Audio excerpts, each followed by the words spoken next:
منداڵان هەستانە چیرۆکە؟ ئەدی ئێوە هەستان لێیە؟ ئافرین چیرۆک زۆر باشە. چیرۆک وا دەکات منداڵ مێشتی فراوان بی. وەنیە کوردستان گیان دەڵێ هەبوو نەبوو کەس لە خودای گەورەتر نەبوو. کچەکە بوو ناوی کوردستان بوو. ناوی چ بوو؟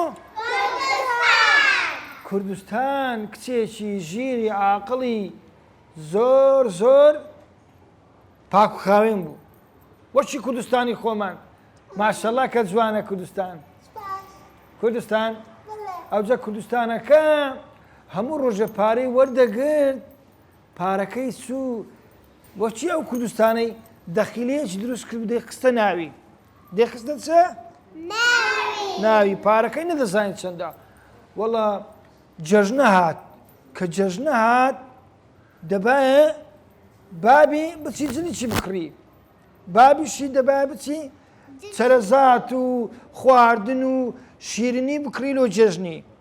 بەڵام پارەی وەرنەگرت بوو لەبەر موچەی وەرنەگرت بوو موچە خۆر بوو هاتۆمارە زۆر خەمبار بوو.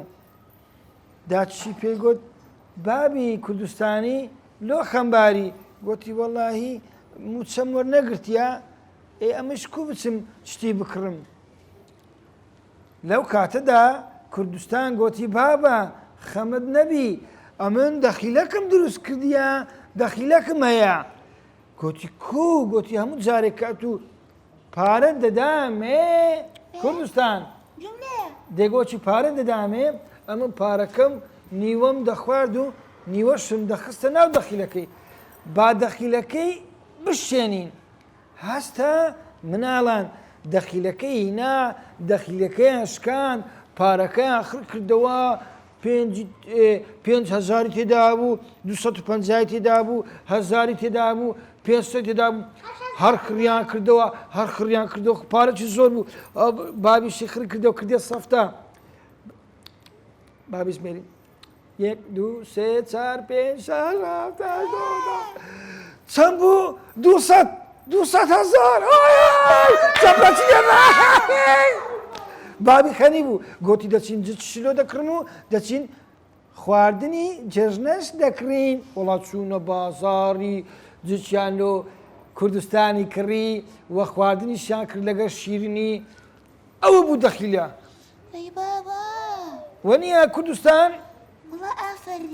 ئافرین لۆ کوردستانی ئەوجا تو بۆ چی ویت کرد کوردستان؟ بۆ چی ویت کرد؟ باشە گرنگە منداڵ یعنی دەخلی هەبیتن پارێ زۆر سەرف نەکا